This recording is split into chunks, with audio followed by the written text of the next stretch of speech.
Hey folks, Doug Blake with Body Design University. Welcome to another weekly study. And in today's video, I've got two really important things that I want to go over with you that's going to help you to pass the NASM exam on either the first try or wherever you're at. Again, I always say this, that wherever you are at in your test taking, whether you first shot, second, or third, and of course you're in good company, please don't let that discourage you whatsoever.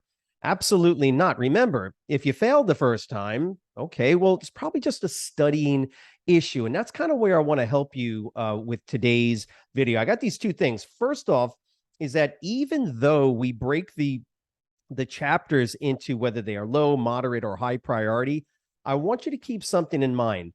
The low, moderate, high priority focus is really designed specifically for those individuals that only have a couple of weeks or maybe less than a month to study. It doesn't mean that the material is not important. For instance, in chapter 19, which is what I'm going to go over with you, just a couple of spots here that I saw in the Facebook group. But it's not that chapter 19 does not have really good information. It's got great information. But the reality is that for the most part, it's not heavily represented on the NASM exam. In other words, you're going to get a question, more than likely. You're probably not going to get 10 questions, though, like you may get with other chapters, which are very high priority. So the way it's represented on the exam may not be that high from a priority standpoint. However, here's the point. Point number one, if you've got more time and you have a sufficient amount of time, 90 days or even longer, do not disregard the low priority chapters. In other words, make sure you go through every chapter, especially the longer the amount of time you have to study. And here is the reason. First and foremost, we know lots of students that will tell you they failed by one question, two questions, or three questions. And you'll be surprised that they'll come from what we would consider to be moderate or low priority chapters. You don't want that to happen. So that's first off, okay? The second thing about this particular video that's going to help is to understand the difference between quickness, agility, and some of the other terms that are noted in chapter 19. And again, see this all the time. It's actually, I would say, a standard question almost that NASM asks on the exam, which is the difference, or they'll give you a question asking which is it, agility or quickness.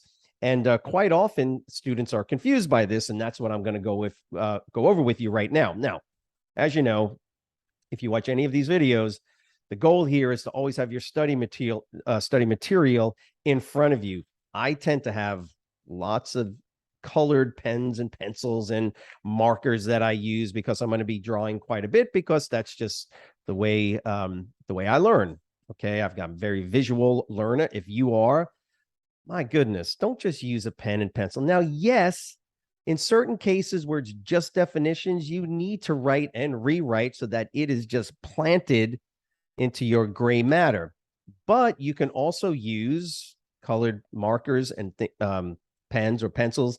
I've got colored pencils, for instance. I like to use markers. Obviously, it shows up better if I do an overhead shot on my screen.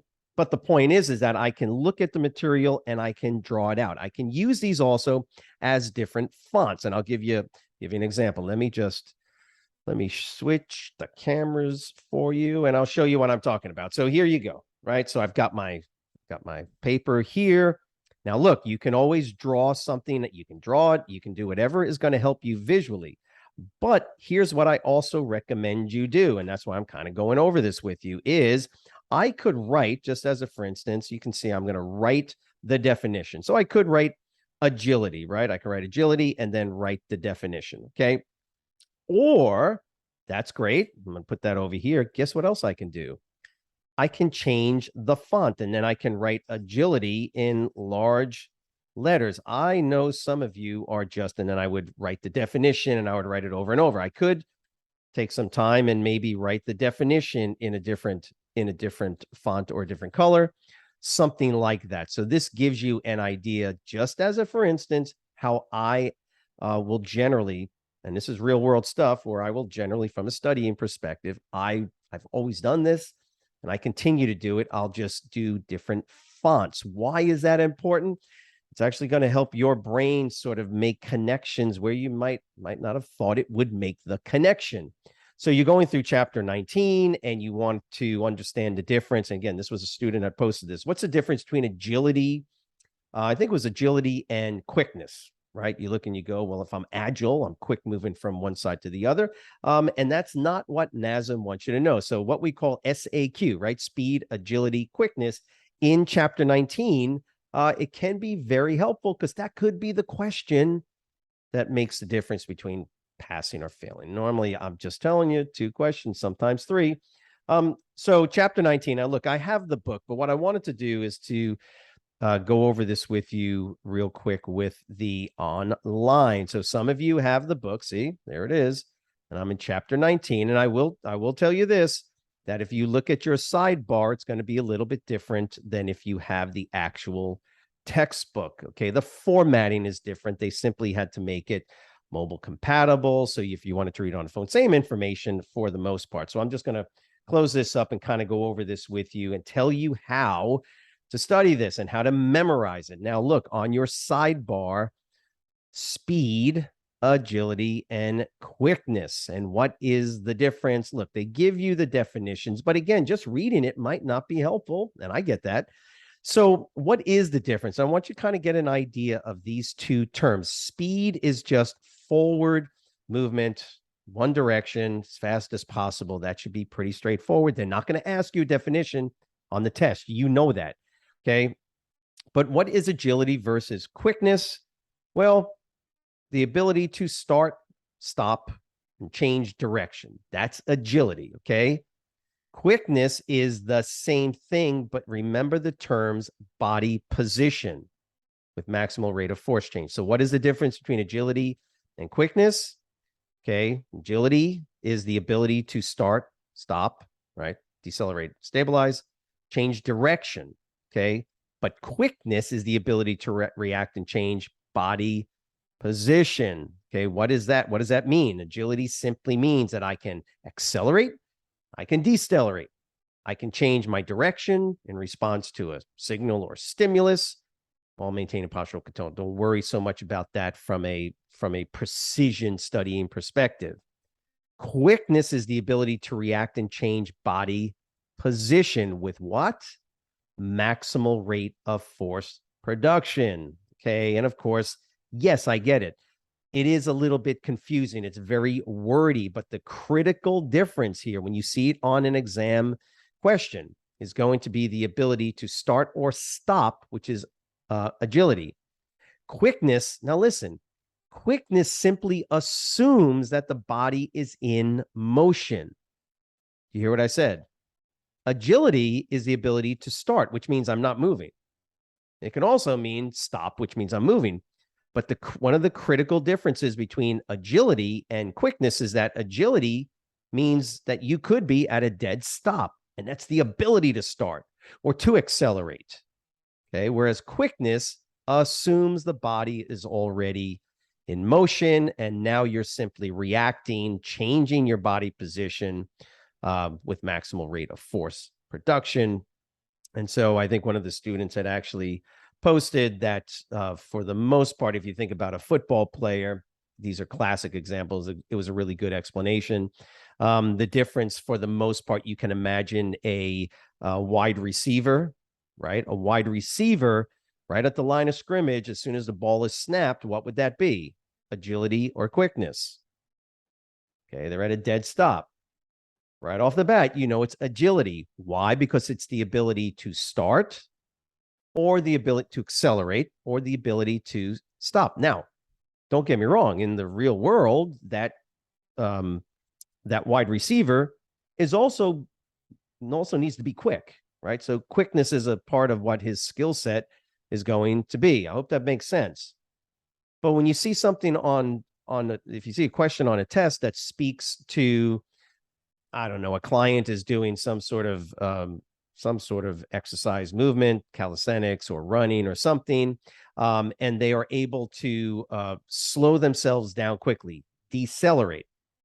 This is an element or a skill set related to speed, agility, or quickness. Which one is it? Agility, right? Because it's deceleration. Again, quickness is not, it's, and by the way, don't confuse that one's a subset of the other. They're not. That's why they're two separate definitions. So keep that in mind. What I would be doing is I would write it down, and I would kind of circle, or I would highlight those elements that I just spoke of. The ability to, from a dead stop, to accelerate forward is agility, not quickness. I know you're quick, right? Usain Bolt, right? The 100-meter Olympian. Is he quick? I guess he's quick, but it's agility. It's the ability to accelerate and then the ability to decelerate. Remember, quickness assumes that the body's in motion and you're changing body position. Think about not just the running part of it, where you're able to plant your left leg and then quickly move to the right, just as a for instance. Quickness also assumes that while you're moving, you can change body position. So the ability to torsionally twist, to move the body in different directions, right, with maximal force production. Those are some of those key concepts in those two definitions. I don't want to beat this down too much for you, but those are really important questions. This is why the practice exams are so critical to do, because ultimately what will happen is you'll see the question on a test, and you have to know those basic differences. So look, our goal is always to help you pass the NASM exam on the first attempt, or again, second or third, wherever you're at. If you need more assistance, remember these weekly study sessions provide you with some very targeted, precise information. But if you need more information on a total study package, of course, you can click on the link below to our exam prep course, which provides everything from videos for every chapter, audio for every chapter, as well as quizzes, and of course the practice exams as well. And by the way, if for instance you want even more information on the real world of training, how to apply all of this information, not just NASM information, but real world training information as well, Body Design University does have a live 2-week live course that you're more than welcome to check out. Again, the links provided below. We would love for you to subscribe to our YouTube channel as well. And again, ask us any questions, or you have any issues related to the study material. That's why we're here. Post it in the Facebook group or leave the comments up below. It's great having you here each weekend. Have a great week. See you next week. Thanks.